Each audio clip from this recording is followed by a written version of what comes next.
দেখেন টয়লেটের কি অবস্থা আছে, কিতাব আছে, আপনি চাইলে কোরআন কিতাবও পড়তে পারবেন। সিম্পল নাস্তা করলেই হবে। আমি তো একবার ভাবছিলাম এরকমটাই হবে বিফোর আফটার। কিভাবে ভাবলা? আসসালামু আলাইকুম দর্শক বন্ধুরা, আজকে আপনাদের সাথে বিদেশের খুব সুন্দর একটা হসপিটাল শেয়ার করব। বিদেশের হসপিটাল কতটা ক্লিন হয় সেটাই দেখবেন আমার আজকের ভিডিওতে।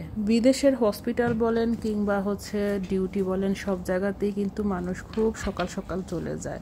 আর আমার যেহেতু আজকে ব্লাড টেস্ট আছে, আর ব্লাড টেস্টগুলো খালি পেটে করতে হবে, সেজন্য আমরা রওনা দিয়েছি একদম সকালবেলা।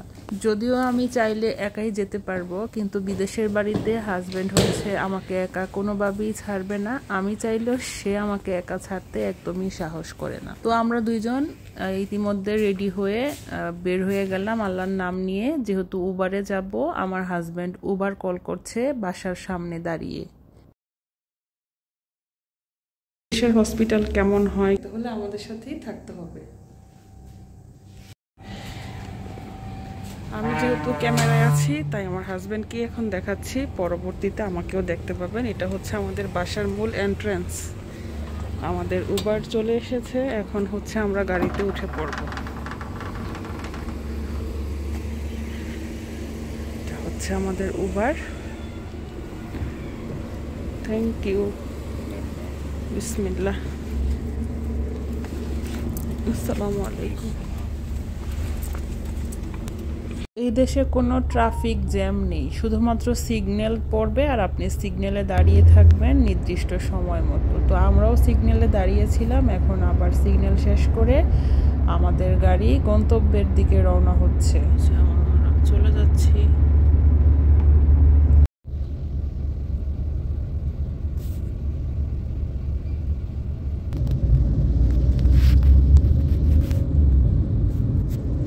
অলরেডি আমরা চলে এসেছি হসপিটালের সামনে। এখন আপনাদেরকে দেখাবো এই হসপিটালটা কতটা সুন্দর, নিট অ্যান্ড ক্লিন হয়।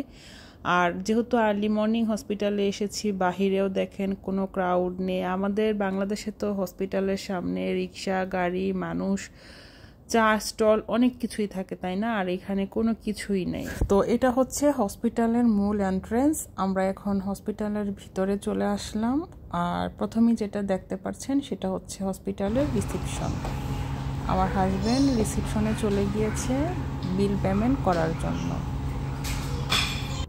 আর এটা হচ্ছে ক্লায়েন্ট বলেন আর পেশেন্ট বলেন সবার ওয়েটিংয়ের জন্য বসার জায়গা। এই যে আমরা চলে এসেছি ব্লাডের স্যাম্পল দেওয়ার জন্য। এটা হচ্ছে ল্যাবরেটরি।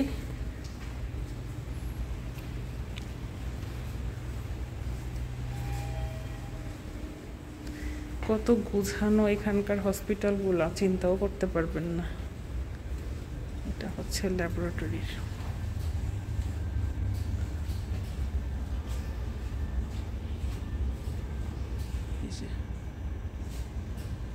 এখানে বসে স্যাম্পল কালেক্ট করে।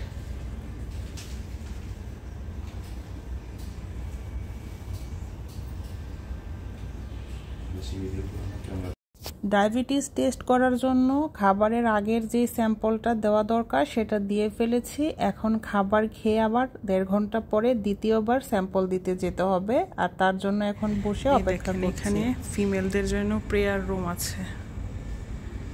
এটা হচ্ছে টয়লেট ফিমেল। এটা ছোট একটা টয়লেট এখানে, আর বড় টয়লেট আছে ওই পাশে। আমি আপনাদের সাথে ছোট টয়লেটটাই শেয়ার করি। দেখেন টয়লেটের কি অবস্থা।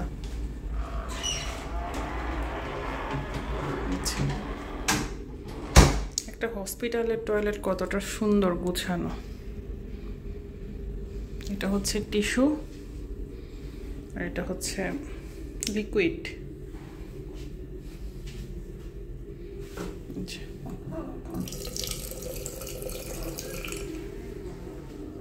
এটা হচ্ছে ওয়াশরুম।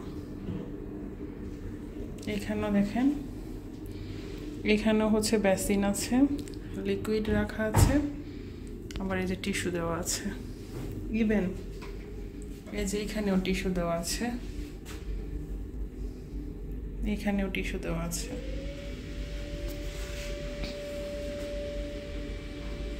এটা হচ্ছে নামাজের রুম। এখানে যে মিরর দেওয়া আছে হিজাব টিজাব পরার জন্য বা ড্রেস চেঞ্জ করলে। তারপরে হচ্ছে এটা হচ্ছে আপনার উজু করার জন্য। এই যে এখানে বিন রাখা আছে, স্যান্ডেল দেওয়া আছে, এই যে টিস্যু, আর এটা হচ্ছে উজু করার জন্য কল। আর এই যে এটা হচ্ছে এখানে যে পর্দা লাগানো আছে, এটা সরালে এই যে প্রেয়ার রুম। দেখেন এখানে চেয়ার দেওয়া আছে, জায়নামাজ, এই যে বোরখা হিজাব এখানে যথেষ্ট পরিমাণের দেওয়া আছে। কারো ছোট পোশাক যদি পরা থাকে সে হচ্ছে আপনার বোরখা পরে নামাজ পড়তে পারবে। আর এটা হচ্ছে কিবলার দিক নির্দেশনা দেওয়া আছে। এখানে কোরআন আছে, কিতাব আছে, আপনি চাইলে কোরআন কিতাবও পড়তে পারবেন। ব্লাডের স্যাম্পল দেওয়া হয়ে গেছে। এখন হচ্ছে 1.5 ঘন্টা পরে আমাদের মোবাইলের হোয়াটসঅ্যাপ নাম্বারে SMS চলে যাবে টেস্টের কি রেজাল্ট সেগুলো।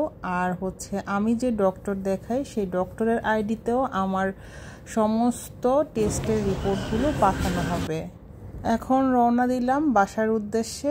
আবারও উবার কল করা হয়েছে, উবার চলে এসেছে। আমার আজকের ভিডিওটি আপনাদের কেমন লাগলো তা কিন্তু অবশ্যই কমেন্ট করে জানাবেন। আপনাদের সুন্দর সুন্দর মতামত পেলে আমি আরো নতুন নতুন ভিডিও আপলোড করতে উৎসাহিত বোধ করব।